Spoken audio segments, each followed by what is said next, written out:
Arratsaldeon guztioi, atxaldeko ekitaldiari, ekimen publikoari hasiera emango diogu. Ez naiz asko luzatuko, denboraz nahiko larri gabiz, beraz, besterik gabe ezatea, oaintze komunikatu bat irakurriko digutela pixkat ekimenaren azalpena eta helburuak edo ulertze-aldera eta zabaltze-aldera, eta bestetik ponentzia edo hitzaldia izango dugula, eta horretarako Hernando Calvo Espinaren hitza entzunga izango dugu, Hernando Calvo Espina bera mintzatuko digula. Bera oso ondo irudikatzen du, azken finean, Kolonbiaren errealitatea zein den, preso politikoa izan da, tortura bera jaso izan du, eta Euskal Herrian ezagutzen ditugun hitz guzti horiek, exilioa ere tokatu egin zaio. Ointze bea Frantziako estatuan bizi da, kasetaria da bera, kasetari lanetan jardunean aurkitzen dugu askotan, Rebelión edo Le Monde Diplomatique komunikabideetan, eta baita ere liburu asko eta asko baitugu irakurtzeko bere izenean, besteak beste, Euskal Herriko ere editorialekin ateratakoak Txalaparta adibidez. Vamos a dar comienzo al acto público, a la charla.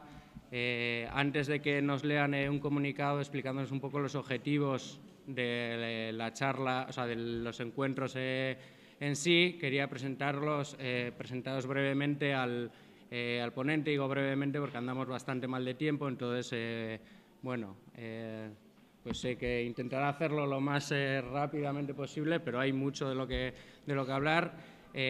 A poder ser, dejaremos un tiempo para preguntas, pero si no, contaremos con, pues a lo largo de estos días con diferentes oportunidades, mañana mismo en Guernica, por ejemplo, para poder compartir y para poder hacer preguntas. Y decía un poco en euskera también que Hernando Calvo Espina, quien nos hablará a continuación, resume, ¿no? Tanto en su vida como en su currículum, lo que es la realidad colombiana, ¿no? La realidad de las retenciones arbitrarias, la realidad de las torturas, la realidad de los presos políticos y sobre todo la realidad del exilio, ¿no? Del exilio donde, que le toca todavía actualmente desde el Estado francés, y que son palabras también que en Euskal Herria nos quedan bastante cerca, ¿no? Palabras y realidades que nos quedan bastante cerca también en este país. Son numerosos los libros también que ha escrito Hernando, entre otros, sacados también o editados también por editoriales vascas como Txalaparta, y que en cualquier clic podéis encontrar o podéis ver a mano. Entonces, sin más, no nos demoramos y le doy la palabra a Hernando. Perdón, sí, antes había dicho que antes quería presentar, pero antes nos leerán un comunicado un poco marcando los objetivos del programa. Muy buenas noches. El momento histórico que vive actualmente Colombia abre una luz de esperanza a este largo túnel de violencia que hemos tenido que padecer las y los colombianos como consecuencia de la aplicación del régimen de terrorismo de Estado. Nosotras y nosotros, hijos de esta dura violencia, no hemos conocido un solo día de paz en la patria. Violencia que además nos ha obligado al destierro, al exilio, a vivir lejos de nuestras familias, nuestros amigos nuestras organizaciones sociales, abandonarlo todo por habernos atrevido a ser líderes sindicales, miembros de alguna asociación o partido político de izquierda, defensores y defensoras de los derechos humanos, dirigentes campesinos, estudiantiles, comunales, indígenas, afrodescendientes, en conclusión, por habernos atrevido a ponernos a la barbarie, a exigir nuestros derechos, por habernos atrevido a soñar. Es por eso que nosotras y nosotros vemos y vivimos con entusiasmo el proceso de conversaciones que se adelantan en La Habana, Cuba, entre el gobierno de las FARC y la insurgencia de las FARC, al igual que el inicio de conversaciones con el ELN en Ecuador y la disposición expresada por el EPL. El punto quinto sobre víctimas, contemplado en el Acuerdo General para la Terminación del Conflicto y la construcción de una paz estable y duradera, nos ha convocado.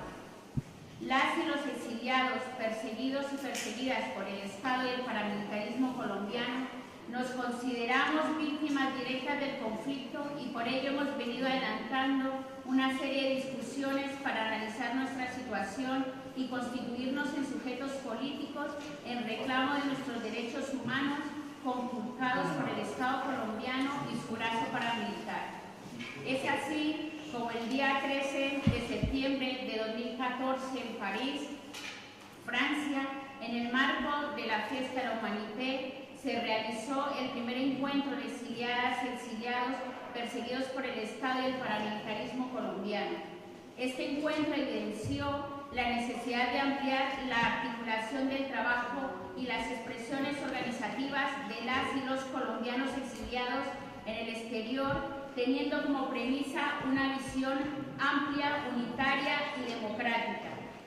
Igualmente, se hizo hincapié en el momento histórico que amerita que desde el exilio y en el exterior se impulse y apoye el gran movimiento social por la paz, donde una de sus expresiones viene siendo el proceso de asambleas constituyentes por la paz con justicia social que se adelanta en todo el territorio nacional y que son una expresión de construcción democrática que buscan abrir y consolidar espacios de deliberación y participación política.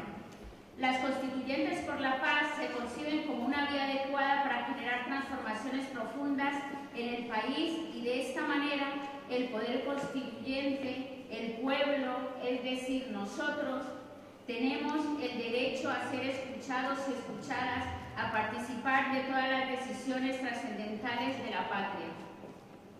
Las constituyentes por la paz están dirigidas a la promulgación de mandatos populares por sectores, gremios, veredales, barriales, municipios y regiones, como expresión soberana del poder constituyente popular que concede las demandas por la solución política y la paz con justicia social. En este contexto, las constituyentes por la paz también son un espacio idóneo en el exterior donde las y los exiliados podamos ejercer el soberano derecho como constituyente primario, derecho que a pesar de haber sido obligados y obligadas a abandonar la patria, no hemos perdido, por el contrario, consideramos que desde el exterior podemos contribuir a la consolidación de una solución política y la construcción de una paz estable y duradera. Asimismo, esta constituyente por la paz en el exilio apuesta a coadyuvar en el fortalecimiento de una real política para las víctimas que sea mandatada desde las mismas víctimas y en el caso específico lo referente a los y las exiliadas perseguidas por el Estado y el paramilitarismo con justicia, verdad, reparación, garantías de no repetición y un digno retorno a nuestra patria. Las constituyentes por la paz con justicia social deberán concluir con proclamas del pueblo colombiano construidas de manera colectiva en una gran Asamblea Nacional Constituyente por la solución política y la paz con justicia social en Colombia. Igualmente, deberán servir como insumo para que la eventual aprobación de un pacto social por la paz con justicia social y democracia que surja de las conversaciones con la insurgencia colombiana sea el elector, el constituyente primario, quien la ratifique en una Asamblea Nacional Constituyente, elevando los acuerdos a una real política de Estado de obligatorio cumplimiento. También esta constituyente por la paz de los y las exiliadas perseguidos por el Estado y el paramilitarismo colombiano destaca que hoy y mañana justamente en Bogotá se está realizando el encuentro nacional del Frente Amplio por la Paz, la Democracia y la Justicia Social con la consigna por una patria digna para todos, producto de un ascenso en la movilización y articulación de las dinámicas sociales y políticas de los últimos años en Colombia y como un paso importante en la necesidad y la voluntad de la unidad democrática de las expresiones políticas y sociales del país. Compañeras, compañeros, exiliados políticos, venimos de diferentes países representando un sinnúmero de organizaciones y realizando un gran esfuerzo por estar aquí y apostarle a la paz con justicia social. A nombre del grupo organizador les damos la bienvenida. Y rápidamente paso, como mañana tendremos un día bastante arduo, puesto que estamos apostando a la construcción de ese país que tanto anhelamos, decirles que a las 9 de la mañana empezaremos la plenaria en Bolívar, por lo tanto, luego los compañeros que están coordinando la logística informarán de los horarios de recogida y de salida. A las 9 de 9:30 tendremos la plenaria, posteriormente vendrá la sesión de las 3 comisiones y a las 11:30 tendremos una pausa donde habrá una rueda de prensa donde se irán anunciando los avances en las comisiones. A las 2:30 de la tarde tendremos que estar, por lo cual desde ya les pedimos claridad, puntualidad en el trabajo, porque a las 2:30 tenemos ya el acto político y la comida popular. Muchas gracias y nuevamente bienvenido. Le damos el paso a Hernando Calvo.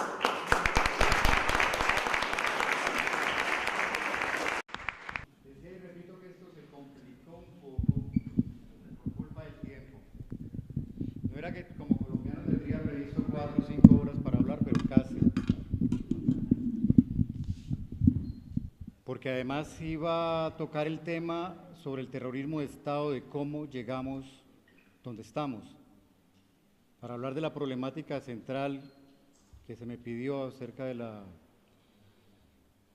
espionaje del Estado colombiano. Hay que hablar de por qué el Estado colombiano ha estado espiando y sobre todo de qué manera ha estado espiando. Pero como no tengo sino 40 minutos, entonces lo que va a tocar es que correr, ¿no?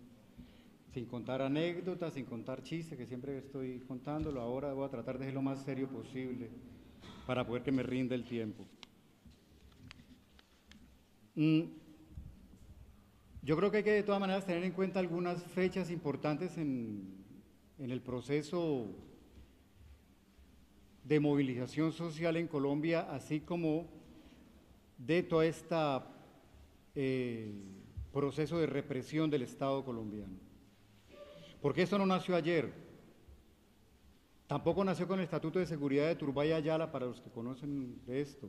No, esto nació en 1928, repito, 1928, con la ley heroica que organizó y armó como hasta el día de hoy los renegados de aquella primera izquierda de 1928.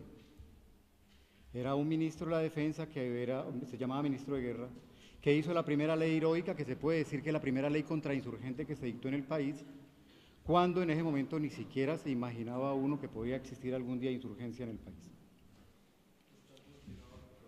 ¿Qué hago? ¿Me retiro? Ya. En esta ley heroica de 1928 por primera vez se habló de subversión y por primera vez se habló de comunismo en Colombia. Repito, 1928. Acababa de ganar Lenin, de conformar el nuevo Estado soviético. Otra fecha que hay que tener en cuenta en Colombia es que en Colombia en 1959, recién que había ganado Fidel Castro, había llegado al poder en Cuba, Colombia fue el primer país en América Latina, no, en el continente americano, que tuvo una escuela contrainsurgente. Algo realmente increíble y para pensar. Claro, ya habíamos tenido las guerrillas liberales, porque antes de las guerrillas de las FARC, del ELN, el EPL, el M-19, existieron guerrillas liberales construidas por el Partido Liberal y que luego el Partido Liberal dejó a un lado. Estoy hablando de que en 1959 nació la contraguerrilla, la Escuela de Contraguerrilla de Tolemaida, cerca de Bogotá, que yo creo que la mayoría de colombianos que están aquí la conocen. No solamente era para formar militares colombianos en contra de insurgencia, sino formar a militares latinoamericanos en contra de insurgencia. Luego nacen, a los pocos años, 2 o 3 años, nace en Panamá la Escuela de las Américas, que ya era una escuela contrainsurgente directamente de los Estados Unidos. Otra cosa, y sobre todo en lo que voy a desarrollar rápidamente también, la cuestión del espionaje, hay algo que ha pasado totalmente desapercibido porque todo el mundo cree que desde su nacimiento fue algo muy bueno, y creo que sí, en alguna medida, en algunos momentos cumplió su papel, que fue la defensa civil. La defensa civil, que nació a comienzos de los 60, fue el primer grupo de contrainsurgencia, cuando ya estaban haciendo las primeras guerrillas liberales y comunistas, cuando ya estaban los primeros embriones de lo que podrían ser las FARC y el ELN, nace la defensa civil para hacer trabajo de entrar dentro de las comunidades y la población y la unidad cívico-militar. Repito, lastimosamente no tengo tiempo para desarrollar esto. Algo tremendamente importante dentro del proceso del terrorismo de Estado en Colombia es la guerra contrainsurgente o la guerra antisandinista en Nicaragua. Ustedes preguntarán también por qué, y yo creo que sí, algo que ha marcado nuestro país hasta el día de hoy, no solamente a nivel de terrorismo de Estado, es la guerra antisandinista en Nicaragua. ¿Por qué? Porque en ese momento Reagan declaró que Nicaragua era el principal problema de seguridad de su país, cuando en Nicaragua escasamente había una escalera eléctrica que no servía, debido a toda la guerra que hubo. Pero Reagan tuvo miedo del mal ejemplo, porque los sistemas siempre tienen miedo al mal ejemplo, no tiene miedo ni al comunismo, no tiene miedo al socialismo, tiene miedo al mal ejemplo, y Nicaragua había demostrado que podía dar educación y salud, a pesar de la pobreza. Como el gobierno norteamericano, el Congreso norteamericano había prohibido dar dinero para hacer la guerra contra Nicaragua, Reagan y el vicepresidente Bush inventaron lo que siempre se ha inventado en las guerras contra insurgentes, hacer la financiación ilegal. En Colombia, recuerden ustedes, a fines de los 70 teníamos algunos narcotraficantes, no eran narcotraficantes, algunos pequeños delincuentes, como Pablo Escobar, los Ochoa, y unos más selectos y exclusivos en Cali. Pero estos eran simples delincuentes. Lo que pasa es que se desembarcó la CIA a Colombia y les propuso que ellos le entregaran cocaína, y con esta cocaína que pasaba por El Salvador, pasaba por Honduras, luego terminaba en los aeropuertos de Estados Unidos para, con la venta, financiar la guerra contra insurgentes. Es la CIA la que se encarga de dejarnos un problema que hasta el día de hoy tenemos, y que del cual el terrorismo de Estado en Colombia se ha servido muy bien para toda su guerra sucia, y es el narcotráfico a gran escala. Quien hizo grandes a los narcotraficantes, a los pequeños delincuentes como Pablo Escobar y los Ochoa y etcétera, fue la CIA norteamericana. No lo digo yo, lo dice un informe que lo presentó en 1986, quien es actualmente el jefe del Departamento de Estado norteamericano, el actual John Kerry. Hay un informe que se encuentra en inglés en el internet, donde se muestra todo lo que la CIA hizo y todas las negociaciones que hizo con los supuestos carteles, cuando no habían carteles, que también fue un invento de Estados Unidos, para financiar la guerra contrainsurgente la guerra contra Nicaragua, pero que automáticamente pasó a financiar la guerra contrainsurgente en Colombia. Ahora, lo otro, lógicamente, antes que eso me había olvidado, fue el nacimiento de las organizaciones guerrilleras en Colombia, donde la primera organización guerrillera que nace en Colombia no fue las FARC, como es la idea que tenemos todos, sino el Ejército de Liberación Nacional, que nació antes de las FARC, y además que fue la primera organización guerrillera en Colombia que nace con la idea concreta de tomarse el poder.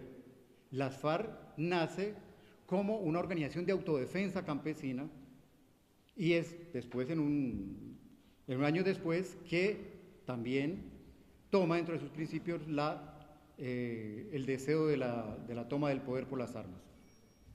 Después nacerían el EPL y luego el M19 y todo esto. Hasta ahí llegó la historia que iba a desarrollar sobre cómo llegamos a todo esto. A fines de los años, o a mediados de los años 80, sobre todo después del tremendo episodio, terrible episodio que pasó en Colombia en el Palacio de Justicia, recuerden ustedes, en 1985, en noviembre de 1985, muchos colombianos ya habían tenido que salir por la represión, sobre todo a partir de la represión de Turbay Ayala, ¿no?, con su estatuto de seguridad, pero esto hace salir muchos más colombianos de izquierda del país.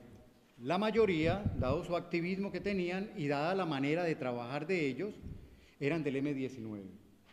En Europa nos encontramos, yo los encontré a ellos, llegué aquí en Europa en 1986, la primera organización que comenzó a hacer trabajo de solidaridad, de denuncia, fue el M19, las personas que llegaron del M19 en esa época.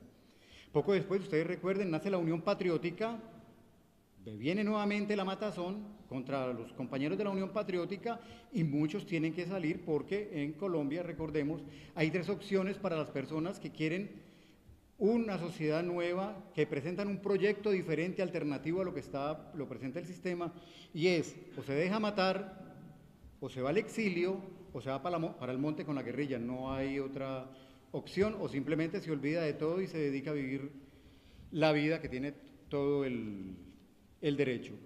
Entonces es con el M19, y repito, después se sumarían muchos compañeros de la Unión Patriótica, pero es con el M19 sobre todo, que comienzan los primeros grupos de solidaridad con Colombia muy bien organizados en Europa. Y automáticamente el gobierno, ya que es su trabajo, es su tarea y para eso los colombianos pagan impuestos, organizó también los grupos de infiltración al M19 y a estos grupos de solidaridad. Fueron grupos de solidaridad que trabajaron muy bien y que muchos trabajos poco a poco se fueron también dañando gracias al trabajo del gobierno colombiano, infiltrando gente, dividiendo los grupos, poniendo a pelear los grupos del M19 con la Unión Patriótica, luego también con compañeros que salían cercanos al ELN y después también con el EPL. Todas esas divisiones, muchas de ellas, además de los vicios propios de la izquierda, eran un trabajo del gobierno colombiano. Pero primero, ante todo, era el sectarismo propio que ha tenido la izquierda y las organizaciones guerrilleras en Colombia. En Europa, en esos momentos, quien estaba organizado y lo cual los colombianos aprendimos a trabajar fue de los argentinos, de los uruguayos, de los paraguayos y de los chilenos. Luego estarían los nicaragüenses y los salvadoreños. De ellos no se quiso aprender, sobre todo las personas, porque yo no he sido militante, fui muy poco tiempo militante de la solidaridad, pero nunca he sido militante de una organización política, aunque a todos los quiero y da la suerte que ahí todos me quieren. Pero nunca aprendimos de cómo se manejaba la solidaridad, qué cuidado había que tener dentro de la solidaridad. No nos preocupamos de aprender de los nicaragüenses ni de los salvadoreños, que realmente organizaron unos grupos muy fuertes de solidaridad y eran grupos de un trabajo diplomático muy bien realizado. Pero bueno, ahora nos vamos a lamentar de lo que no fue. Para venir al momento, eso de andar con el tiempo contado sí es terrible. Hay una particularidad y es mi preocupación ahora con esto de los diálogos en La Habana y los diálogos que hay en el Ecuador con el ELN, no sé dónde se estarán los contactos con el EPL, y es que desde los primeros diálogos que se realizaron en Colombia, que también ya eran con el M19 y con las FARC, en el tiempo de Belisario Betancur, ¿qué hizo el gobierno colombiano? Negociar, hablar de paz como se está hablando ahora, aunque con Belisario Betancur se habló de paz todo el tiempo. El tipo mandó a pintar palomas de paz por todo el país, mientras estaba bailando joropos y bailando cumbias y vallenatos. Mientras eso pasó y hizo salir a muchos dirigentes de la guerrilla y a muchos militantes de la guerrilla que estaban, y a muchos dirigentes políticos y sindicalistas que estaban en la cárcel, los compañeros lo que hicieron fue bajar la guardia porque íbamos para la paz. Estoy hablando de Belisario Betancur. El sistema colombiano, que ha aprendido de la represión, estoy hablando desde 1928, no bajó la guardia. Lo que hizo fue lo que desgraciadamente tenía que hacer, fue vigilar a todo el mundo. Llegó Belisario Betancur y comenzaron esta cosa terrible que se llama las detenciones, desapariciones y los asesinatos de los sicarios, de personas desconocidas, pero que eran tan desconocidos que siempre terminan entrando a los puestos de la policía o a los batallones militares. Estamos hablando de un tipo que, si creo que hay un tipo que ha hablado de la paz en Colombia, ha sido Belisario Betancur. Así murieron muchos compañeros de las guerrillas que habían acabado de salir de las cárceles, pero también cantidad de sindicalistas, porque se creía que iba a llegar la paz en Colombia y nos hemos dado cuenta que todavía estamos hablando de la paz y estamos hablando de Belisario Betancur en 1990, creo, 80 y cuánto ya.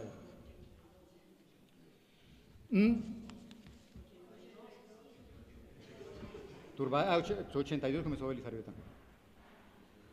Ha sido una táctica, toda una estrategia del gobierno colombiano, que yo espero que hasta hoy ya se haya aprendido, de todas las negociaciones, los que más trabajan son los servicios de inteligencia. Es lógico. Si yo fuera el Estado colombiano igual lo haría. El problema es que yo espero no tener lo que hacer para tener que martirizar y asesinar como el Estado colombiano está haciendo. Porque yo creo que todos los estados tienen que tener sus sistemas de seguridad y sus aparatos de vigilancia y sus aparatos de espionaje. La diferencia es para qué se utilizan. Esa es la diferencia. Y en el Estado colombiano, para lo que han servido sus sistemas de seguridad, uniformados o no uniformados, pero sobre todo los no uniformados y sus grupos paramilitares, es para matar a los que simplemente quieren que hayan escuelas, hayan hospitales, haya educación y que los campesinos tengan tierra. Porque a esos son los que están matando. Y me adelanto para decir que la mayoría de colombianos, por si de pronto algunas personas de aquí no lo saben, sobre todo las personas vascas o del Estado español, no han sido en esta mortandad tan terrible, en este genocidio tan terrible que existe en Colombia desde hace ya ni sabemos cuántos años, no han sido los guerrilleros la mayoría de víctimas o de caídos en combate. No, son la minoría. Además, los guerrilleros, al fin y al cabo, son guerrilleros. Al fin y al cabo tienen armas, tienen con qué defenderse, y para eso están. Para eso toman un arma, para confrontarse frente a otro aparato militar. No, en Colombia la mayoría de crímenes, el genocidio se ha cometido contra los campesinos, contra los trabajadores, hombres y mujeres. Hasta hace poco uno miraba y sobreponía el plano de Colombia con donde estaban las grandes masacres de Colombia, de colombianos, y no era donde existían guerrillas, no era donde las FARC o el ELN eran más fuertes, no, donde han existido la mayoría de matanzas, es donde están las grandes transnacionales, los proyectos de las transnacionales, son campesinos humildes, son trabajadores humildes. Entonces, repito, el gobierno colombiano tiene todo el derecho de crear sus servicios de seguridad, que históricamente los ha tenido como lo tiene todo el sistema, es para qué los ha utilizado.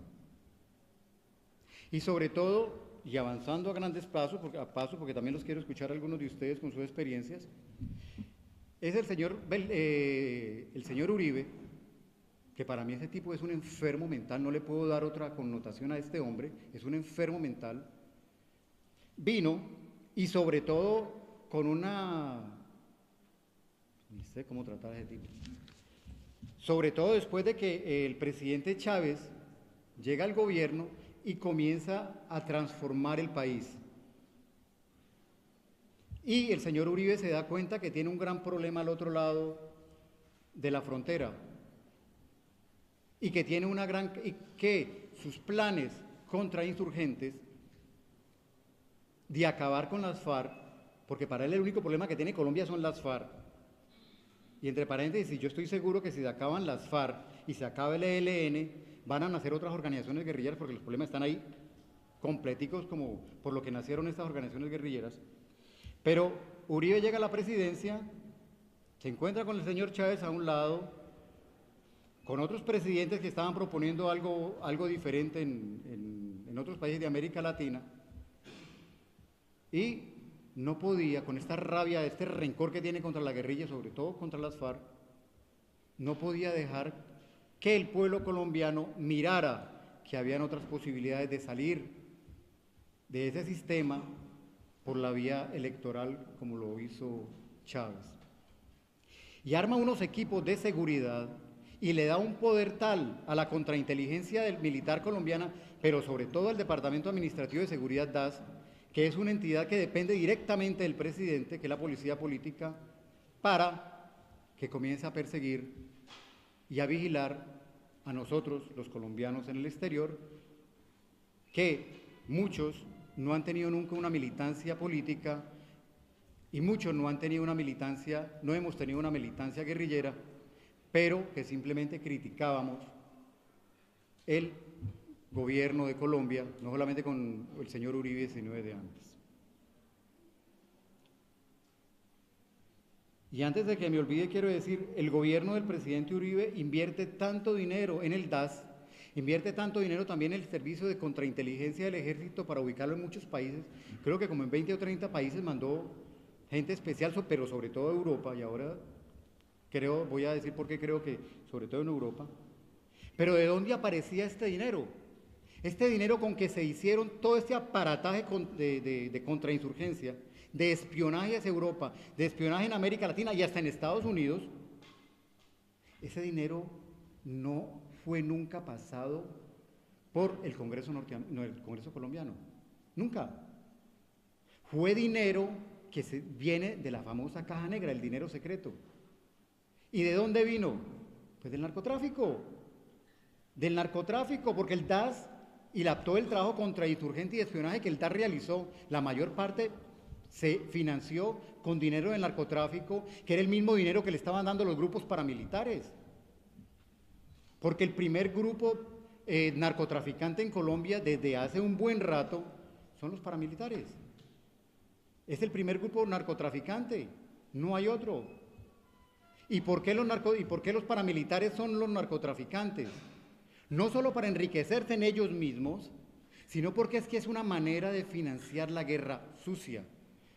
Porque el presidente de Colombia no puede ir al Congreso a decir necesito este dinero para ir a matar campesinos, aunque lo han hecho, ¿no? Lo han hecho. Pero además el presidente colombiano Uribe, sobre todo Uribe y todos los anteriores presidentes, no inventaron nada con esto. Eso ya lo hicieron los franceses durante la guerra en el Indochina. Financiar la guerra sucia con el tráfico de opium, que luego lo retomó Estados Unidos en Vietnam. O sea, eso no lo inventó los colombianos. Pero eso sí, lo que fue la guerra contrainsurgente, el paramilitarismo y el financiar la guerra sucia con el narcotráfico, en Colombia sí ha sido de la manera más perfecta que yo he visto hasta el día de hoy. De ahí para allá, para mí ya es una cuestión de ciencia ficción si algo más inventa. Pero es tan así que nadie se preocupa. Yo le pregunto a ¿ustedes cuántos han sabido de que la mayor parte del dinero con que nosotros hemos sido aquí vigilados venía del dinero de la caja sucia del señor Uribe y que ese dinero viene del dinero del narcotráfico que le pasaron los paramilitares? ¿Quién sabía eso? ¿Y en Colombia quién lo dice? Pero es que además no es solamente eso, pero es que en Colombia ni los muertos son problema. Y no solamente es que los muertos no son problema, es que todo el mundo sabe lo que es Uribe. Y ahí sigue Uribe, como yo recostado aquí. Todos sabemos de dónde se financia el paramilitarismo y quién creó el paramilitarismo. El ejército colombiano, el Estado colombiano. Y cada vez que sale que no sé qué general, no sé qué otro general, no sé qué gente del DAS, no sé qué de la policía, estaba mezclado con paramilitares y con narcotraficantes, nos asustamos. Y la prensa se asusta y se echa bendiciones cuando nosotros ya sabemos de que eso ha sido así. Pero en Colombia no pasa nada. En Colombia lo único que pasa, algo importantísimo, es cuando la selección Colombia gana. O pierde, no hay pierde. Si gana o pierde hay muertos de todas maneras.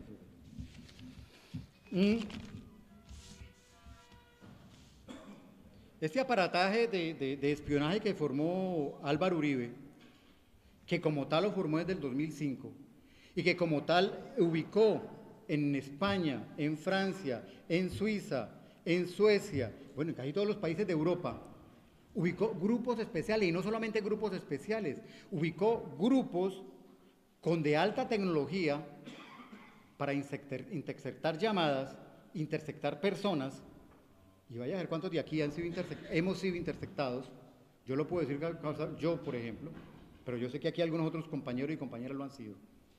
Fue todo un aparataje que además no se hubiera podido montar a 100% sin la alcahuetería de España, de Francia, de Suecia y la mayoría de países de Europa. Eso hubiera sido imposible. Y tampoco hubiera sido posible sin el visto bueno de Estados Unidos, porque Colombia no levanta, y sobre todo una cosa de esas, no levanta un dedo ni lo hace sin el visto bueno de Washington, con la tecnología de Israel y la tecnología de Inglaterra. Porque además nosotros siempre estamos señalando a Estados Unidos y con justa razón. Pero la tecnología que nos ha estado vigilando a nosotros durante todo este tiempo y nos está vigilando proviene de la tecnología y de toda la experiencia que Israel tiene a partir de las masacres a los compañeros y compañeras palestinas, al pueblo palestino. Y de Israel a partir de Inglaterra a partir de toda esa experiencia contrainsurgente y tecnológica que tiene. Otra cosa es que el papel de Estados Unidos ha sido abrir espacio. Si Colombia necesitaba venirse aquí a España, el gobierno de Uribe necesitaba venirse a implantar España, y el gobierno español le decía, pues no, eso está muy mal hecho. Lo único que hacía el presidente Uribe era tocar la puerta de la embajada norteamericana y decirle, vea, como los niños regañados, allá en España no me quieren dejar montar mi aparato. Y ustedes saben que un telefonazo del embajador de Estados Unidos no solamente abre puertas, sino que abre el cielo. O sea, en este proceso de los servicios de inteligencia colombianos, no solamente tiene responsabilidad Uribe, y también el actual presidente Santos, porque es que todo el mundo le estamos echando el agua sucia al presidente Uribe, y nos olvidamos del presidente Santos, que fue el jefe, que fue el ministro de la Defensa. Y se nos ha olvidado las cuentas, porque a veces como que no somos matemáticos, es que las cosas pasan tan rápidas que se nos olvidan, de que durante los años que él fue el ministro de la Defensa se cometieron una cantidad de masacres, asesinatos, desaparecidos, y etcétera, etcétera, etcétera. Que él fue el que bombardeó a Ecuador y que fue el que amenazó a Chávez de que cuando le diera la gana también iba y lo bombardeaba. De suerte, Venezuela es Venezuela, y Chávez le dijo, venga, bombardeame a ver qué va a pasar. Pero quien armó también todo este aparataje y de que él estaba casi al frente de eso fue el actual presidente Santos, por el cual muchos de ustedes, me imagino, votaron porque era que escoger entre Santos y Uribe, que para mí es simplemente, como se redefine hace algunos años, entre los liberales y conservadores, que simplemente los conservadores iban a la misa más temprano que los liberales, pero al fin y al cabo los dos iban a misa. No, y si digo del presidente Santos, no es porque le tenga rabia, porque no le tengo rabia, debería de tenerle. Porque a él se le ocurrió una vez decir en Bogotá, donde no iba a verlo decirlo, que necesitaba la cabeza mía en París. De suerte el gobierno francés, el presidente Sarkozy, yo creo que ha sido la única cosa que el presidente Sarkozy hizo por mí, fue decirle que en territorio francés no podía tocar a ninguno de las personas que vivíamos y que estábamos bajo su protección, y yo estoy bajo la protección del gobierno francés. Pero si eso fue capaz de decirlo este señor, donde había una cantidad de personas europeas, y perdonen que no les dé detalles, pero no les puedo dar detalles, imagínense qué podría ser en otras reuniones donde no hayan sino colombianos y gente de su gente. Entonces sí, muy bien el presidente, y yo espero que el presidente Santos como que se dé cuenta que más va a ganar su gran oligarquía si hace una negociación con las guerrillas y tiene un país en paz que un país en guerra. El gran susto sucedió en abril de 2010 cuando Juan Gozaín destapó lo de las famosas carpetas y el famoso Plan Colombia y el famosa Operación Colombia, pero si destapó lo que todos sabíamos. Lo único diferente fue que él dio nombres completos. Pero para nosotros ya hubiera sido fácil, era Tim Marín, de quién fue, todos nosotros sabíamos, la mayoría de nosotros sabíamos que nos estaban vigilando porque era tan obvio. Habían compañeros que los fueron a amenazar de frente. Pero además de eso también utilizaron, y valga la pena decirlo, cosas más útiles, cuando el gobierno colombiano de Uribe dio la orden de recoger las 100.000 personas que iban a colaborar al gobierno colombiano para la seguridad en el exterior. Que alguien lo puso de que eran los 100.000 sapos. Sapos en Colombia se llama a los lenguilargos y a los que todo lo cuentan, ¿no? Los chivatos. Eso fue algo muy feo, porque de ahí se hizo realmente una red de espionaje sobre muchos de nosotros. Y donde algunos compañeros que uno creía de una u otra manera entregaron la información no tan trascendental, porque uno aquí afuera no maneja información trascendental, pero que entregó información que a los servicios de inteligencia colombianos y a la CIA le sirve mucho, porque si no lo saben, los servicios de información no necesitan ni muchas fotos, ni muchas pruebas, necesitan una o dos palabras para hacer una historia. Una o dos palabras comprueban todo lo que ya tienen. Entonces, esas 100.000 personas que comenzaron a proponerse desde las embajadas colombianas, daban pena. ¿Por qué? Porque lo que se le ofrecía en las embajadas colombianas era ayudarles a tener documentos de identidad o documentos legales en España, en Francia, en toda Europa. Y ustedes saben muy bien cuánta gente de Colombia, cuántos colombianos aquí no tienen documentos. Y ustedes saben lo que es vivir en Europa sin documento, no se tiene vida. Si los que tenemos documentos a veces la vemos difícil para sobrevivir, imaginémonos los que no tienen documentos. Entonces fue una cuestión cochinísima que se hizo con muchos residentes colombianos. Además, gente que necesitaba el pasaporte colombiano con cualquier colombiano, con su cédula de ciudadanía tiene derecho a tener su pasaporte. Pues si quiere tener pasaporte, porque usted no va y habla con fulano de tal a ver qué le cuenta sobre lo tal cosa que está haciendo. Fue una cuestión muy cochina lo que hicieron. Pero además de eso, existieron personas que yo creía compañeros, que hasta por la promesa de que en España, en Francia, en otros países les dieran nacionalidad, también entregaron información no sensible, porque yo creo que yo no sé cuántas personas de aquí manejarán esa información sensible de las organizaciones guerrilleras en Colombia, pero información que de una u otra manera le puede servir a los servicios de seguridad colombianos y a la CIA, y a los servicios de seguridad europeos. Entonces, por el pasaporte, por la cédula de ciudadanía, para ayudarles a conseguir la estadía por unos meses o por unos años en Europa, por la nacionalidad que le dieran aquí, y otros simplemente porque se entregaron. A eso se sumó, y el gobierno, y ya con esto voy a terminar, se sumó algo que benefició tremendamente a Ingrid Betancourt, y fue la retención, o secuestro, como ustedes lo quieren llamar, de la señora Ingrid Betancourt. Algo político, algo que manejó muy mal políticamente las FARC, el gobierno colombiano lo manejó a las maravillas, pero es que tenía cómo manejarlo muy bien. Tenía como asesores a los israelíes y a Estados Unidos. Imagínense ustedes. En un momento dado, habían dos grupos que eran, de un lado, Estados Unidos, Bogotá, Israel, Inglaterra. Del otro lado estaban las FARC, Venezuela y Francia. Oye, una cosa bastante desproporcionada, ¿no? Y cuando yo digo este grupo, no estoy diciendo que estén trabajando juntos ellos. No, estaban trabajando juntos para que Ingrid Betancourt saliera de allá, porque las FARC, hasta donde yo tengo conocimiento, tenía toda la intención de entregarle a Ingrid Betancourt al presidente Chávez, que el presidente Chávez se le entregara al presidente Sarkozy de la época.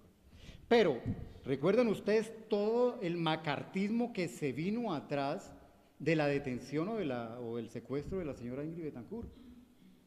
No solamente las FARC siguieron siendo una organización narcotraficante, según la propaganda, sino también una organización terrorista y bastante marcada por tener esta señora retenida. Eso facilitó tanto la cantaleta, que era organización terrorista, como organización narcotraficante. Además de eso, el problema con la señora Ingrid Betancourt le abrió las puertas de una u otra manera a todos los servicios de seguridad, lo que nunca había hecho anteriormente el gobierno colombiano.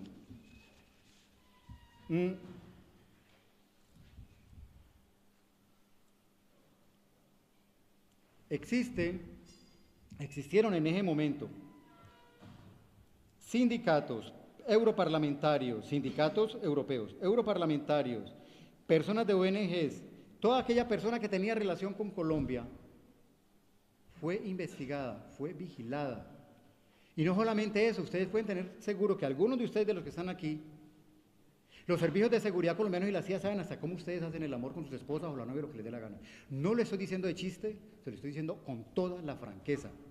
Pueden estar seguros que ellos saben si se besan, si han tenido amantes, hombres o mujeres, y ténganlo por seguro que hasta cómo hacen el amor con sus esposas. Porque se perfeccionaron de una manera tan increíble, que si ustedes dejaban su computador, como este que está aquí abierto, y se olvidaba de apagarlo, ellos tenían toda la posibilidad de encenderlo y mirar todo lo que había en la habitación de ustedes. Toda. O en la casa de ustedes. Metieron con este caso, el señor Uribe, una tecnología junto con, repito, con los israelíes y los Estados Unidos, que no se había visto antes en los servicios de inteligencia. Bajo el pretexto de recuperar a la señora Ingrid Betancourt, bajo el pretexto de andar atrás de personas que estaban cercanas a organizaciones terroristas y narcotraficantes. Estamos hablando de Uribe, que ya se fue y que esperamos que no vuelva, y que esperamos que termine en un tribunal internacional por crímenes de lesa humanidad y por narcotráfico. Pero la estructura que montó Uribe está intacta, no se ha tocado, está moderna y está ahí. Y eso lo hemos visto en los diálogos de La Habana. Los diálogos de La Habana, todo lo que se habla adentro, lo saben, aunque no está permitido entrar teléfonos ni grabadoras, pero todo lo que hablan los comandantes guerrilleros en las negociaciones, más se demora saberlo Santos por vía directa que saberlo Santos, por otro lado, por todos los canales de recepción que tienen en una isla cercana a Cuba. Porque los bolígrafos, estos metálicos, y una cantidad de aparaticos que tienen negociadores, automáticamente mandan toda esa información a esta isla manejada por Estados Unidos y Estados Unidos juntos. Automáticamente le está dando al Ministerio de la Defensa y al presidente. Imagínense, si eso es con ellos, ¿qué serán con nosotros? Ahora, ¿por qué la estructura está ahí? Simplemente ahora se han calmado, esperando qué va a pasar en La Habana, esperando qué va a pasar en Quito. Pero donde las negociaciones se rompan, yo creo que eso va a volver a recomenzar. Y no solamente a recomenzar, es que hay algunos pedidos de nosotros de extradición. Que de suerte por la cuestión de que la señora Ingrid Betancourt salió libre y el escándalo este se calmó y llegaron a negociaciones, algunos pedidos de extradición se calmaron. Pero hay algunos de nosotros que están ahí en la lista, estaban listos para la extradición. Ahora la cuestión era que no nos iban a extraditar, porque no tenían con qué. Yo alcancé a saber que a mí me iban a pedir extradición. Y cuando me dijeron, ¿y por qué me van a extraditar? ¿Yo qué he hecho? Todo el mundo sabe cuando yo me reúno con la comandancia, sea del ELN o de las FARC, todo el mundo lo sabe porque lo publico. ¿Qué he hecho? No por lo que el famoso computador del señor Reyes, del comandante Reyes. Y yo dije, ay, ay, ay. Pero cuando cae esto y se hace en público, sí, efectivamente yo estoy mencionado 4 veces, pero estoy mencionado como periodista. Y era un momento en que yo iba a entrar a Colombia para hacer un reportaje sobre Raúl Reyes en esos momentos. Y ahí hay muchos nombres, yo no sé si ustedes no tienen el librito donde aparecen ahí todo el nombre de todo el mundo de los que cayeron en ese bendito computador. Quien tenga una llave yo le regalo el libro ese donde el gobierno colombiano quiso utilizar para extraditar a muchos de los que estamos, algunos de los que estamos aquí. Pero ahora, no era que nos iban a extraditar porque no podían extraditarnos, porque era tan débil las tesis para extraditarnos, pero era para hacer algo que no es peor, pero que sí es muy importante, es meter miedo. Porque asusta a uno, asustas a 100, mata a uno y asustas a 1000. Esa es la teoría de la propaganda. Y con todos los problemas que existieron, con señalar que Fulano de Tal y que Hernando Calvo era de las FARC, ustedes pueden estar seguros que mucha gente me dejó de hablar. Gente que éramos amigos, éramos de la casa, que nos habíamos prestado para comprar lentejas para hacer de comer. Cuando comenzó el run run de que Hernando Calvo Ospina era de las FARC, yo comencé a oler a pesta. Y no solamente yo sé que algunas personas que están aquí, algunos compañeros que están aquí y compañeras, también le sucedió exactamente igual. Y esa es parte del trabajo de los servicios de inteligencia, de la contrainteligencia, es eso, aislar. Si Hernando Calvo está ahí, será por algo. Si Pepito está ahí, será por algo. Y yo no quiero que me vinculen con esa persona, y yo en parte les doy la razón. En parte les doy la razón. Lo que no le doy la razón, y ahora sí con esto voy a terminar, porque eso ha sido algo muy peligroso, es que compañeros que todavía trabajan en la solidaridad, y algunos que uno cree intelectuales, comenzaron a decir que fulanito de tal y Hernando Calvo Ospina eran de las FARC y que por eso no nos invitaban a conferencias. En algunos casos, compañeros, compañeras, señoras y señores, más daño nos hizo a algunos, nuestros los que nosotros creíamos compañeros, que los mismos servicios de la seguridad.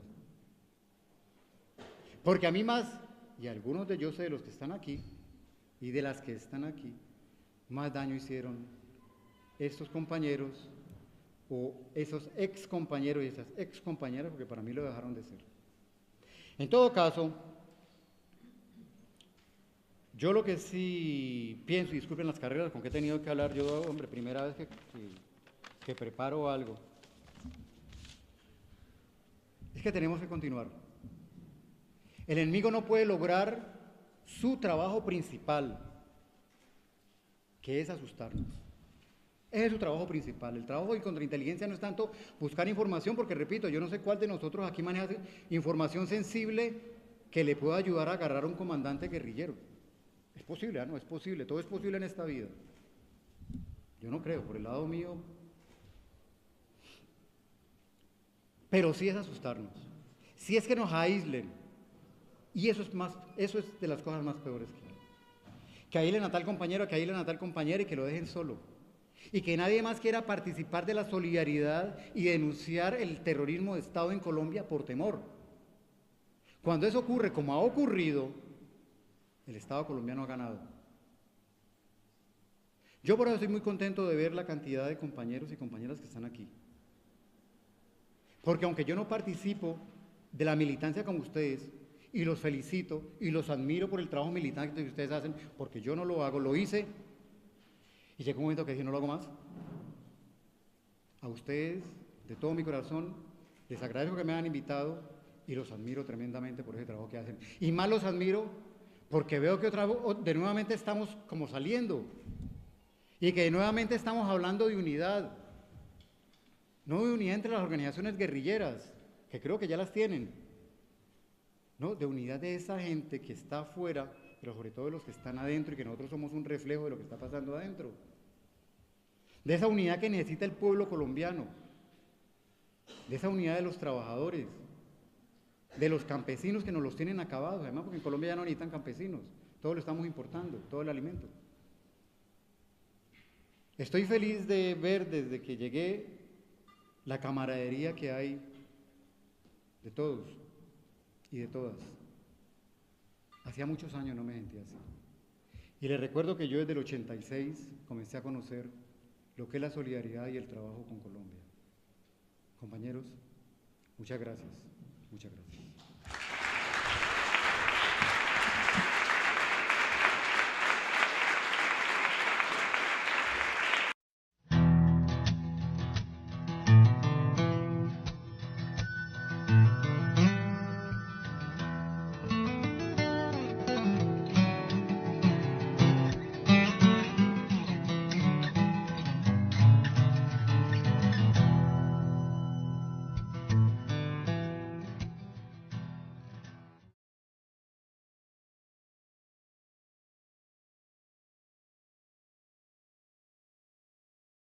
Actualmente desde el Estado francés y que son palabras también que en Euskal Herria nos quedan bastante cerca, ¿no? Palabras y realidades que nos quedan bastante cerca también en este país.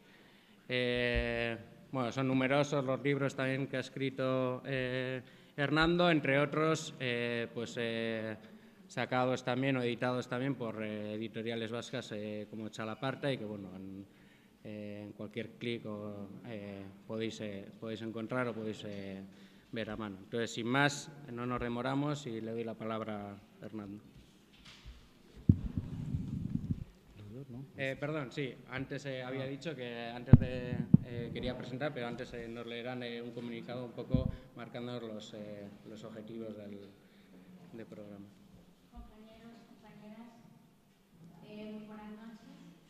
El momento histórico que vive actualmente Colombia abre una luz de esperanza a este largo túnel de violencia que hemos tenido que padecer las y los colombianos como consecuencia de la aplicación del régimen de terrorismo de Estado. Nosotras y nosotros, hijos de esta dura violencia, no hemos conocido un solo día de paz en la patria.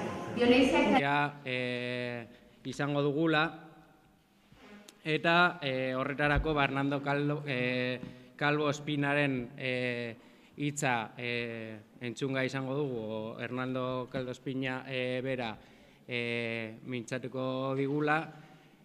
Bera oso ondo irudikatzen du, azken finean Kolonbiaren errealitatea zein den, preso politikoa izan da, tortura bera jaso izan du, eta Euskal Herrian ezagutzen ditugun hitz guzti horiek exilioa ere tokatu egin zaio. Ointze bea Frantziako estatuan bizi da, kasetaria da bera, kasetari lanetan jardunean aurkitzen dugu askotan, rebelión edo Le Monde Diplomatique komunikabideetan, eta baita ere liburu asko eta asko baitugu irakurtzeko bere izenean, besteak beste, Euskal Herriko ere editorialekin ateratakoak Txalaparta adibidez. Además, nos ha obligado al destierro, al exilio, a vivir lejos de nuestras familias, nuestros amigos, nuestras organizaciones sociales, a abandonarlo todo por habernos atrevido a ser líderes sindicales, miembros de alguna asociación o partido político de izquierda, defensores y defensoras de los derechos humanos, dirigentes campesinos, estudiantiles, comunales, indígenas, afrodescendientes, en conclusión, por habernos atrevido a ponernos a la barbarie, a exigir nuestros derechos, por habernos atrevido a soñar. Es por eso que nosotras y nosotros vemos y vivimos con entusiasmo el proceso de conversaciones que se adelantan en La Habana, Cuba, entre el gobierno de las FARC y la insurgencia de las FARC, al igual que el inicio de conversaciones con el ELN en Ecuador y la disposición expresada por el EPL. El punto quinto sobre víctimas, contemplado en el Acuerdo General para la Terminación del Conflicto y la construcción de una paz estable y duradera, nos ha convocado. Las y los exiliados, perseguidos y perseguidas por el Estado y el paramilitarismo colombiano, nos consideramos víctimas directas del conflicto y por ello hemos venido adelantando. Vamos a dar comienzo al acto público, a la charla. Antes de que nos lean un comunicado explicándonos un poco los objetivos de la charla, o sea, de los encuentros en sí, quería presentaros brevemente al ponente. Digo brevemente porque andamos bastante mal de tiempo, entonces, pues sé que intentaré hacerlo lo más rápidamente posible, pero hay mucho de lo que hablar. A poder ser, dejaremos un tiempo para preguntas, pero si no, contaremos con, pues a lo largo de estos días con diferentes oportunidades, mañana mismo en Guernica, por ejemplo, para poder compartir y para poder hacer preguntas. Y decía un poco en euskera también que Hernando Calvo Espina, quien nos hablará a continuación, resume, ¿no? Tanto en su vida como en su currículum, lo que es la realidad colombiana, ¿no? La realidad de las retenciones arbitrarias, la realidad de las torturas, la realidad de los presos políticos y, sobre todo, la realidad del exilio, ¿no? del exilio, donde, bueno, que le toca todavía actuar.